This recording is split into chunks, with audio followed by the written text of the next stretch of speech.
Olá pessoal, tudo bem com vocês? Vamos continuar com as nossas aulas de Direito Penal. Nós tratamos aqui de Direito Penal 5, né? O nosso quinto termo. E nós vamos entrar agora a um outro tipo de crime, tá? Começamos hoje aqui, pessoal, a tratar do chamado título 8º, título 8, né? Do nosso Código Penal. São os artigos 250 a 284. Eu peço a vocês, como sempre, que vocês tenham o Código Penal em mãos, separado aí, para que vocês possam acompanhar enquanto a gente vai explicando. Você vai então lendo junto comigo, tá certo? Para que ajude a fixar um pouco mais essa matéria.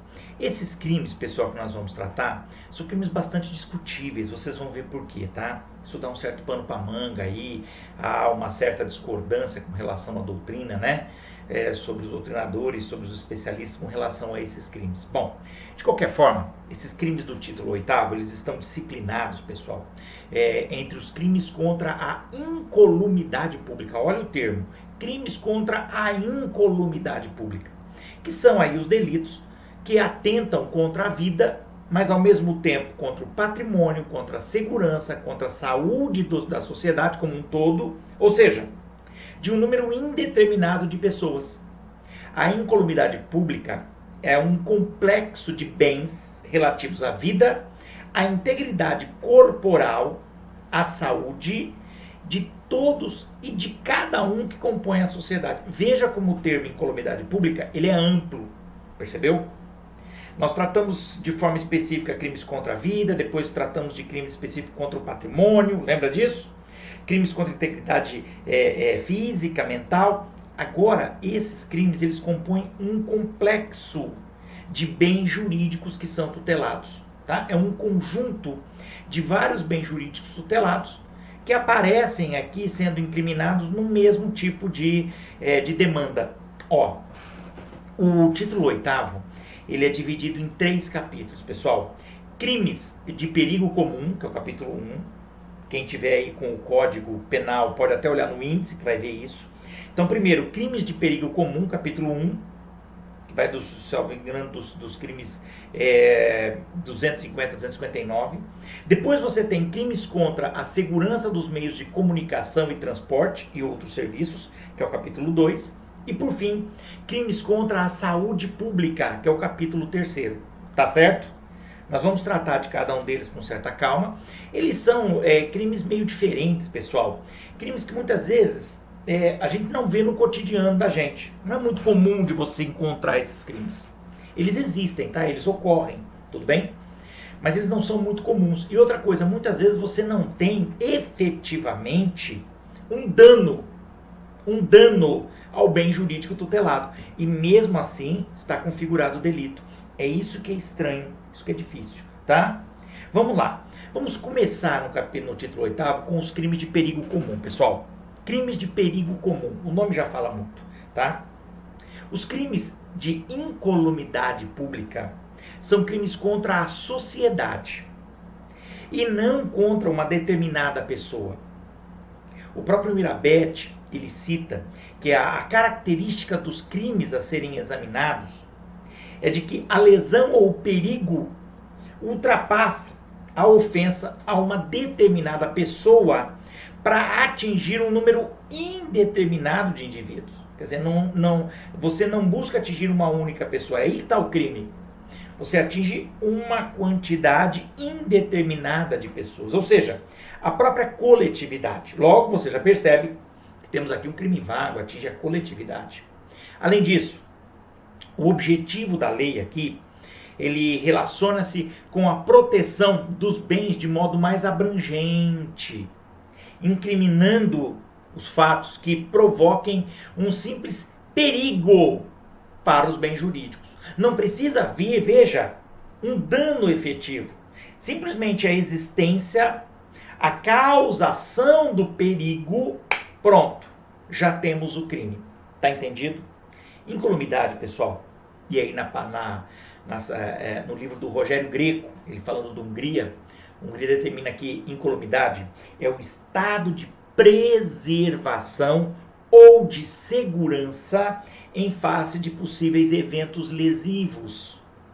Refere-se tanto as pessoas, tá? Tem a ver direto com pessoas, indivíduos, quanto com coisas, tá? Mesmo que por extensão do termo, tá? A gente aplica tanto a pessoas quanto a coisas, tá certo? Em qualquer caso, no entanto, trata-se de interesse atinente às pessoas, que devem estar resguardadas da possibilidade aí de um dano, não só quanto à sua vida ou integridade física, lembrando que entra o físico, a parte externa, mas também alguma parte interna, inclusive mental, tá? Como quanto ao seu patrimônio. Porque eu concordo, o físico, seja a saúde, tem a ver com a pessoa humana, mas o patrimônio também tem a ver com a pessoa, porque pertence à pessoa ou pessoas. Para configurar os crimes aí que são inseridos neste capítulo dos crimes de perigo comum, deverá expor, veja bem, apenas expor a perigo a vida ou a integridade física ou o patrimônio de um número, veja bem, indeterminado de pessoas. Dependendo do caso, poderá até se enquadrar a um outro delito, como dano, perigo à vida ou saúde de outrem, tá? Nós temos esses crimes. Claro que se individualizar, se eu atingir apenas uma pessoa, um determinado patrimônio, podemos estar em outro crime, tá? Mas se a conduta do agente levou a risco, de novo, expôs a perigo um número indeterminado de pessoas ou de bens de pessoas, aí nós estaríamos nesse crime de perigo comum, tá? Em relação ao perigo, pessoal, são 3 as teorias que procuram fornecer aí um conceito, tá? Para a teoria subjetiva, é a mera criação do espírito, uma expectativa de dano, uma previsão. Para a teoria objetiva, o perigo é uma realidade, um estado de fato. A terceira teoria é chamada objetivo-subjetiva, as duas juntas. É a junção dessas duas. O Mirabetes define assim: o perigo, na teoria objetiva-subjetiva, o perigo é um trecho da realidade. Uma realidade objetiva, mas que exige um juízo mental sobre ela. É sempre com base em um prognóstico entre o fato, o que realmente aconteceu, e o evento que se identifica o perigo, tá? Eu sei que essas teorias são sempre, cansativas de se estudar, mas não tem jeito. O crime de perigo comum é muito discutível, inclusive entre os autores, meus queridos, pelo seguinte: não houve dano efetivo. Não houve dano efetivo. E quando vocês voltarem, lembrarem do que nós estudamos lá no primeiro ano, primeiro e segundo termo, vocês vão lembrar, quando falamos de princípios, que há princípios que defendem que se não houve aí um efetivo dano, se o bem jurídico não foi efetivamente atingido, talvez não haja nem crime. Lembra? Lembra? É complicado. Você teria uma caracterização da tipicidade formal, porque formalmente, no tipo penal escrito é crime, mas materialmente, lembra? Tipicidade material, não haveria o crime. Por quê? Porque nem chegou a ser lesado, não houve um atingimento, ou veja bem, hein? Atingiu de forma tão insípida, tão leve, que não chegou aí a realmente gerar a ideia material de um crime. Ora, nos crimes de perigo, não há nem mesmo a necessidade de um leve dano, nem mesmo um dano insípido, insignificante, não, nem mesmo há o dano, simplesmente o perigo de ter havido dano. Por isso há tanta crítica dentro da doutrina com referência a isso, tá certo? Então, fiquem atentos, há doutrinadores, existem doutrinadores que entendem que os crimes de perigo não deveriam nem existir, deveriam ser extirpados do Código Penal. Paciência. No entanto, nós os temos ainda e temos que estudá-lo, tá ok? Primeiro, é o artigo 250, o crime de incêndio.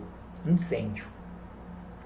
O artigo diz assim: causar incêndio expondo a perigo a vida, a integridade física ou o patrimônio de outrem. A pena, reclusão de 3 a 6 anos de multa. Veja que a pena não é pouca, a pena é pesada. 3 a 6 anos de multa e além disso vem a multa, que você pode gerar um dano para alguém, tá? Agora aqui, lembra, expondo a perigo. Não tem que realmente haver o perigo, mas você tem que causar um incêndio. Parágrafo 1º, diz o seguinte, causas de aumento de pena. As penas aumentam-se de 1/3, tudo no Código Penal, tá? Se o perigo é cometido com o intuito de obter vantagem pecuniária em proveito próprio ou alheio, por exemplo, a título de um seguro, né? Outro, se o incêndio é A, em casa habitada ou destinada à habitação, B, em edifício público ou destinado a uso público ou a obra de assistência social ou de cultura, C, em embarcação, barcos, navios, aeronave, comboio ou veículo de transporte coletivo, os coletivos, os ônibus, a gente vê isso acontecer, né? Lá no Rio, lembra? Então, em estação ferroviária ou aeródromo, aeroporto, né? Em estaleiro, fábrica ou oficina, em depósito de explosivo, combustível ou inflamável, né? Em poço petrolífero ou galeria de mineração, em lavoura, pastagem, mata ou floresta, tá? Tudo isso aí faz com que se aumente a pena em 1/3, tá? Quer dizer, já era de 3 a 6 anos, isso vai saltar. Vai começar em 4 anos, né? Podendo chegar aí até 8. Bom, incêndio culposo é previsto, parágrafo 2º. Se culposo o incêndio, a pena é de detenção de 6 meses a 2 anos. Veja que é um artigo grande, bem detalhado, tá? O crime de incêndio possui os seguintes elementos: conduta de causar incêndio. Outro, expondo a perigo a vida, integridade física ou patrimônio das pessoas. O núcleo é causar, tá? O núcleo causar, ele é utilizado no sentido de produzir, de ocasionar, de dirigir a conduta finalisticamente a ocasionar um incêndio. Tem uma finalidade de causar incêndio. Além de provocar um incêndio, para que ocorra, né, o delito, deverá ser demonstrado que tal situação trouxe um perigo à vida, à integridade física, ao patrimônio de outras pessoas, não sendo admitido aqui o raciocínio do perigo em abstrato, tá? Pessoal, muitas vezes, muita gente, pessoas idosas, tem costume de varrer a frente da casa, juntar as folhas, talvez alguns os façam já, né? E colocar fogo naquelas folhas, naqueles papéis que estão ali na frente da casa. Vocês já viram isso? Tem muita gente que faz isso. Muito comum, muito comum. Hoje em dia se tem o costume de colocar em sacos de lixo, certo? Mas o pessoal mais antigo, quando nem usava saco de lixo, o pessoal varria a frente da casa, juntava as folhas das árvores e tal, secas, e punha fogo. Aquele incêndio, ora, nós não podemos considerar que é um incêndio. Você concorda? Trouxe aí um perigo? Não trouxe. Geralmente você tem uma moitinha de grama. Agora, vamos imaginar que você pega a sua data, aquela data que você tem, né? Mande limpar, junta todo o mato que você capinou ali, pedaços de madeira, você cortou uma árvore ou cortou partes da árvore, faz aquela pilha. Sabe aquela pilha que fica na altura de uma pessoa? E taca fogo. Ali pode ser crime de incêndio. Porque aquilo pode gerar um perigo. Você pode atingir a casa do vizinho. Você pode atingir um carro que está lá fora. Vocês estão me entendendo? Você pode botar fogo, por exemplo, pegar as chamas, podem chegar na altura de uma árvore do vizinho. Quer dizer, você tem uma série de riscos aí, tá bom? Olha o que diz o Mirabete. O incêndio pode ser conceituado como a combustão de qualquer matéria, seja ela sólida, líquida ou gasosa, não importa, com a sua destruição total ou parcial, que por sua proporção e condições pode propagar-se, expondo a perigo e incolumidade pública. Veja, propagar-se, né? Não é qualquer fogo, mas o fogo perigoso, aquele que acarreta tal risco pela carbonização progressiva e continuada, ainda que sem chamas, como por exemplo, em uma turfeira, que era um negócio que você usava para botar fogo antigamente. Muito bem. De qualquer forma, você veja qual é a definição que o Mirabete dá para isso. Percebeu? Uma combustão que pode se propagar. O detalhe tem isso, né? Propagar o fogo, trazendo aí perigo comum. Se você pegar um monte de coisa, enfiar dentro de um tonel fechado e colocar fogo, de ferro, um negócio, isso não vai se propagar. Então você não pode falar em incêndio. Tudo bem? Muito bem. O objeto jurídico tutelado aqui, pessoal, é a incolumidade pública, posta em perigo pelo incêndio. Ó, deve haver um risco aos bens materiais e à vida da pessoa, tá bom? Ó, há neste fato do incêndio um inegável risco aos bens materiais e à vida ou à incolumidade das pessoas, tá? Incolumidade, lembra? É a patrimônio, integridade física, saúde, tá bom? É irrelevante a efetiva lesão física ou patrimonial que poderá, conforme o caso, pessoal, ser causa qualificadora do ilícito, tá? Do crime. Então pode haver uma qualificadora, pode, mas ter ocorrido efetiva lesão é desnecessário. Percebeu? É prescindível. Tá legal? Então, bacana. Primeiro ponto, objetividade jurídica, tá? Muito cuidado com isso, a incolumidade, que é um conjunto de bens jurídicos protegidos. Lembra disso, tá? Sujeitos do delito. Pessoal, é crime comum quanto ao sujeito ativo. Até mesmo o proprietário do bem pode ser sujeito ativo do crime. O próprio Rogério Greco diz assim que crime comum é este. O delito de incêndio pode ser praticado por qualquer pessoa, até mesmo pelo proprietário da coisa contra a qual é dirigida a conduta. Tá? Imaginemos o sujeito que, com raiva do veículo, resolve tacar fogo no carro dele. Ah, muito velho, tudo quebrado, estrupiado, só me dá dor de cabeça tacar fogo. É dele. Pode ser crime de incêndio? Pode. Dependendo do tamanho desse fogo, porque pode ser que pegue fogo só lá dentro do carro, nos bancos, por exemplo, e para o fogo. No local onde ele deixou, às vezes ele está na calçada, passando outros carros, passando pessoas, pode ter uma árvore que pode se incendiar. Agora, se ele pega esse carro, leva para um lugar ermo, distante, só tem areia no chão, mas ninguém por perto, não tem uma floresta, não tem nada, só rocha, e ele bota fogo, nem perigo existe ali. Percebeu a ideia? Sujeito passivo é a sociedade, é a coletividade. Tá? Bem como também, talvez de forma secundária, as pessoas que tiveram sua vida, sua integridade física ou mesmo seu patrimônio exposto ao perigo. Tudo bem? Mas a regra geral é a sociedade. É um crime vago. Lembra crime vago? Crime vago. Não há necessidade, para efeitos de reconhecimento desse crime, que se aponte nominalmente as pessoas que encontraram, por exemplo, de se encontrar diante dessa situação de perigo. Você não precisa individualizar, bastando que se conclua que efetivamente a conduta do agente trouxe perigo para a vida, para a integridade física, para o patrimônio dessas pessoas, sendo considerado então um crime vago. Isso é o crime vago. Tudo bem? Objeto material, ou o bem juridicamente protegido, né? O objeto material aqui é a substância ou objeto incendiado. No caso, um terreno, um veículo, uma casa, tá bom? Uma planta, uma árvore que você botou fogo. O bem jurídico protegido, o bem jurídico é a incolumidade. O bem material é o objeto, a substância, a coisa que foi incendiada. Tudo bem? Muito bem. Vamos falar agora sobre a consumação. Sendo um crime de perigo concreto, não abstrato, concreto. Nós já falamos isso anteriormente. Tá? Lá no segundo ano, terceiro e quarto termo. No quarto termo, se eu não me engano, nós comentamos sobre isso. É crime aqui, o comum, é de perigo concreto. Consuma-se com o incêndio provocado pelo agente. Tá? Que vier a expor a perigo a vida, a integridade ou patrimônio. Tem que expor a perigo. Como sendo um crime plurissubsistente, então ele tem vários atos para sua execução, será possível, obviamente, a tentativa.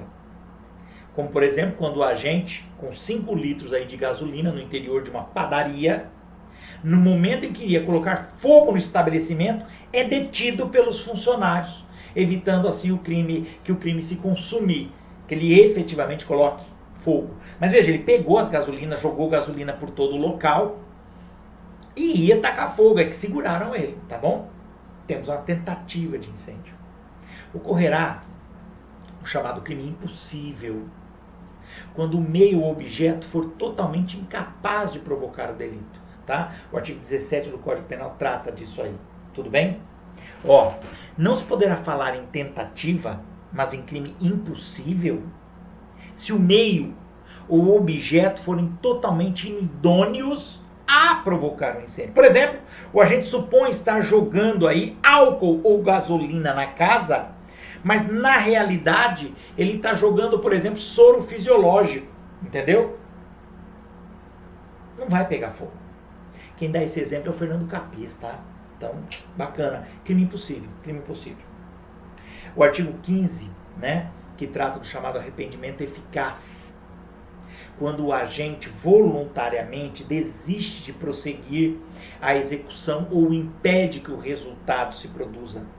Ocorrerá quando o agente, depois de colocar o fogo, ele impede que se propague, ele vai lá e apaga, né? Responderá somente pelos atos já praticados. Então você vai colocar fogo numas madeiras, numas plantas, mas você fica com a mangueira do jeito. A hora que pega o fogo, começa a pegar, você vai lá e apaga, tá? Então, tem que tomar muito cuidado com isso. Pode haver o arrependimento eficaz. Consequência disso é que você responde apenas pelos atos praticados até aquele momento. Estão lembrados? Vão ao artigo 15, dá uma olhadinha. É sempre interessante para a gente relembrar, tá bom? O elemento subjetivo, também chamado de voluntariedade, tá? É o dolo. É o dolo, tá? A conduta deve ser dirigida para causar incêndio, sendo conhecedor de que, com essa atitude, poderá expor a vida, a integridade ou o patrimônio. O Rogério Grico, ele fala aqui, com isso, estamos querendo afirmar que o agente, no momento em que causa o incêndio, deve saber que o seu comportamento traz aí um perigo à vida, à integridade física ou mesmo ao patrimônio. Pois, do contrário, o fato pode ser atípico. Se você não tem essa noção que o seu comportamento vai trazer esse perigo, é atípico, porque não há dolo. Você tem que querer colocar fogo para trazer o perigo. O sujeito, quando coloca fogo naquelas folhas na frente da casa, claro, além de tudo tem a magnitude do incêndio, né? Mas ele não tem intenção nenhuma de trazer perigo a ninguém, percebeu? No caso do agente se utilizar de um incêndio para cometer um homicídio, né, deverá responder pelo homicídio, seja ele consumado ou tentado, viu? Porque aí o incêndio, o fogo, é meio.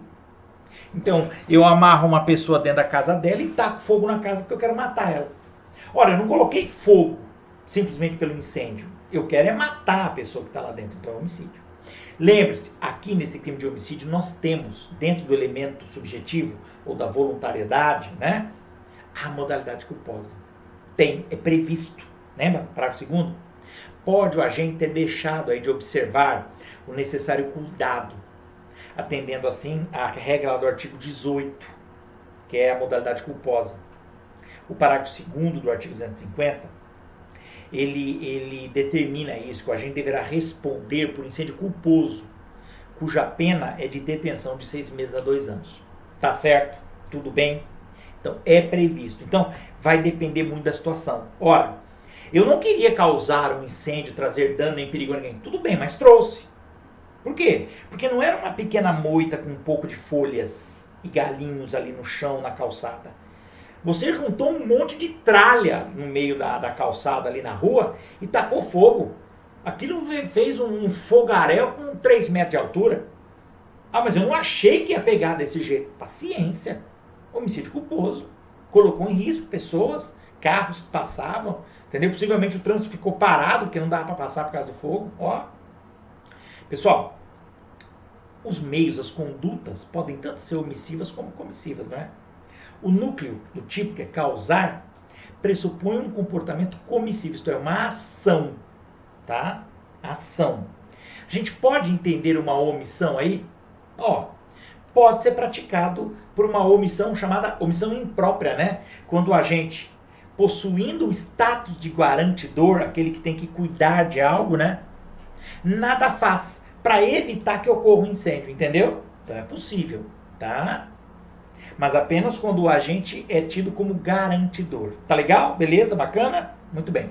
Nós temos aí, pessoal, e aí é um pouco mais trabalhoso, o parágrafo 1º do artigo 250, que traz as causas de aumento de pena. Você vê que são muitas delas, né? Muitas, tá?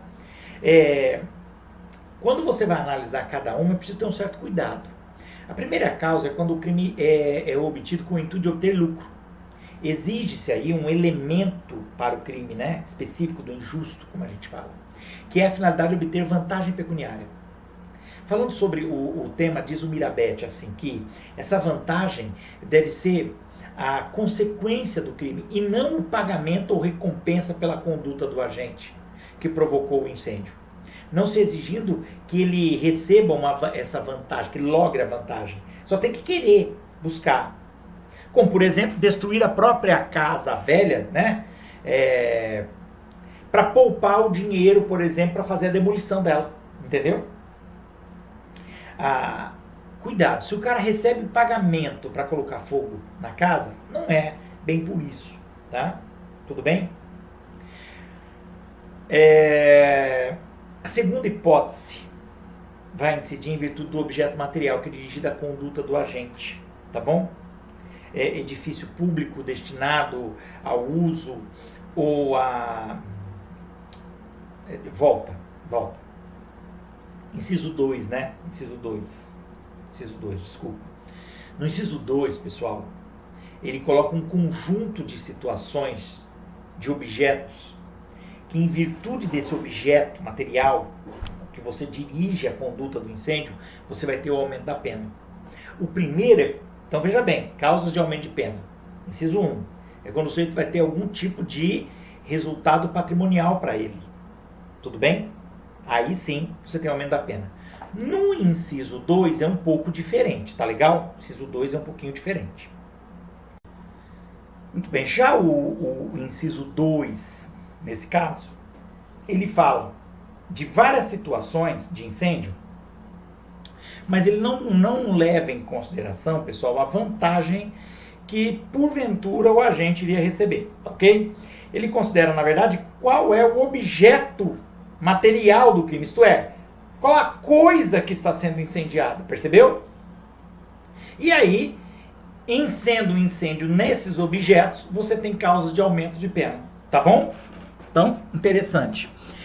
Com relação à casa habitada, o Rogério Greco diz que casa habitada, a que se encontra servindo de moradia, seja ela moradia permanente, temporária ou até intermitente, tá? Então não precisa ter alguém que mora efetivamente constantemente ali. Ou casa destinada à habitação, que seria aí a que, embora não se encontrando habitada, possui finalidade de moradia. Olha, eu acredito que toda casa tem a finalidade de moradia, né? A não ser que ainda esteja em construção, não sei. Bom, vamos lá. De qualquer forma, você tem várias situações aí previstas, né? Em que você encaixaria o sujeito numa dessas, tá certo? Muito bem. Eu não vou me detalhar em todas elas, pessoal, porque tem algumas que são meio óbvias, né? Como eu disse, o que importa para o aumento dessa pena são os objetos que serão incendiados. Sejam imóveis ou sejam móveis. Você tem barco aí, você tem algumas outras coisas, né? Produtos inflamáveis, né? Eu chamo só a tua atenção com relação ao último, né? Que ele fala de lavoura, pastagem, mata ou floresta. O Mirabete diz assim para esse: lavoura é área cultivada com produtos destinados ao consumo, café, algodão, milho, cana, etc. Não abrangendo a simples horta ou canteiro, tá bom? É de pequena extensão, isso é uma coisa grande. Plantados para o consumo próprio, né? A pastagem é um campo com vegetação natural ou plantada, né? Artificialmente, destinado aí ao alimento do gado. Matas são agrupamentos de árvores, né, de grande porte, e florestas são matas extensas. Eu estou colocando isso para você porque aqui tem que se tomar cuidado. Pode ser que você não esteja mais nos 250. É possível que você acabe indo para alguma conduta que esteja previsto na legislação que defende o meio ambiente, tá certo? Então tem que tomar um certo cuidado com relação a isso, tá? Às vezes a intenção aqui é lesar o meio ambiente, poderia entrar em crimes contra o meio ambiente e não apenas no crime de incêndio. E eu estou salientando isso porque é muito comum a gente ver, principalmente na nossa região, as queimadas, né, pessoal? Você percebe muita queimada, muitas vezes para preparar o terreno para plantação, para lavoura. Você às vezes vê queimadas em extensões de plantação de cana, para facilitar lá a retirada da cana, tá? Então é complicada essa situação. Crimes no pasto, tá bom? Então tome muito cuidado, porque pode ser que não estejamos mais no crime especificamente do 250, e sim no crime ambiental, da Lei 9.605 de 98, tá? O seu artigo 41, eu vou só citá-lo, ele diz assim: constitui crime ambiental punido com pena de reclusão de 2 a 4 anos e multa, provocar incêndio em mata ou floresta, entendeu? Mata ou floresta. Então é preciso uma análise um pouco mais criteriosa, porque pelo princípio da especialidade, possivelmente não estejamos mais no artigo 250, e sim em crime próprio, tá bom? Em crime próprio, tá certo? Muito bem. Pessoal, esse crime de incêndio é o primeiro que abre aí a categoria dos crimes comuns, tá? Como sempre, eu sempre digo a vocês, são muito, muito importantes, tá certo? Se porventura você tiver uma boa análise desse primeiro artigo, deste capítulo, facilita um pouco o entendimento dos demais. Um outro ponto interessante que eu chamo a atenção, que me veio à mente, que é bom comentar, depois eu vou tentar mandar mais detalhes para vocês, se você provocar um incêndio com intenção política. Política. Se o incêndio for provocado, por exemplo, por uma discussão política, por um motivo político, por uma desavença política, ou de repente para você conseguir recursos para manter aí uma organização política clandestina, coisa parecida, né? Terrorista, algo assim, aí seria aplicado a Lei de Segurança Nacional, a Lei 7.170 de 83, tá? Então você veja que é um crime que a princípio parece até simples, vamos dizer assim, mas que dependendo das circunstâncias, das características, ele pode ter uma conotação muito mais ampla, tá? Eu vou enviar para vocês, pessoal, um material escrito a respeito desses crimes, desse tipo penal, e vou mandar também, junto, alguns exemplos de situações diferenciadas do crime de incêndio, para vocês verem como esse crime pode ter aí desdobramentos, e podemos sair às vezes do 250 e ir para outro crime, tá certo? Pessoal, eu creio que trabalhamos bem com este crime, tá? Espero que vocês tenham entendido. Peço a vocês agora que vão até o material didático, o texto escrito que eu enviei para vocês, leiam esse texto escrito com certo carinho, tá bom? Lá você vai ter mais detalhes, para que o texto não fique, para que o vídeo não fique muito grande ou cansativo, tá certo? Espero que eu tenha sido esclarecedor, que vocês tenham conseguido entender. Qualquer dúvida, eu estou aqui no nosso WhatsApp, como sempre, à disposição para tirar dúvidas, tá? E deem um ok agora no final do vídeo aqui no YouTube, para servir como nossa chamada virtual. Deem um ok também lá no WhatsApp, tá bom? Para que também eu possa utilizar isso aí. Alguns assistem pelo WhatsApp também. E serve então como a nossa chamada. Espero que vocês estejam conseguindo acompanhar as aulas. Por favor, se puderem, façam o seu comentário, não há problema nenhum. Se a gente tem se utilizar de um meio adequado, se esses vídeos têm sido úteis, se os textos que eu estou mandando têm sido úteis. Na última aula eu apenas enviei um texto, achei que estava um texto bem equalizado, bem interessante, enviei o texto para vocês. É uma matéria um pouco chata para você ficar só falando, né, daqueles alguns crimes contra a assistência familiar, então eu preferi preparar o texto didático com informações e enviar para vocês. E por favor me digam se foi interessante, se era melhor ter feito vídeo, né, também ou não. Eu vou tentar às vezes variar, um dia eu mando só um texto, para que vocês possam ler, dependendo da matéria. Às vezes eu gravo o vídeo, mando o vídeo, às vezes eu faço os dois, gravo o vídeo e mando o texto. A gente vai aí alterando o formato das nossas aulas para que elas fiquem um pouco mais interessantes, para que não fique sempre maçante, para que não se torne chata, maçante, né? Mas me deem esse retorno, se puderem, por favor, me avisem no YouTube, ou até mesmo no WhatsApp, podem falar. Pessoal, estamos dispostos, tá? Aqui é uma troca, eu preciso desse feedback, como eu sempre digo a vocês. Vocês são bastante críticos, eu sei disso, muitas vezes vocês comentam entre vocês, podem ter liberdade de falar conosco, não há problema nenhum, tá? Eu sei que não é a maneira melhor, mais adequada. O legal seria estarmos ao vivo conversando, né? Eu também adoraria. Estou com muita saudade de todos vocês, tá bom? Até do Aran dormindo na sala. Isso me traz aí lembranças boas, alegres, né? Ver ele cochilando, dar um grito para ver se eu acordo ele. Muito bem?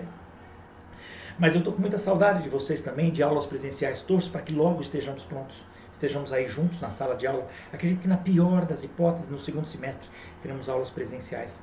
Tá ok? Mas me deem esse retorno, se a forma como nós estamos usando, se as aulas, se os textos, se está de acordo, tá?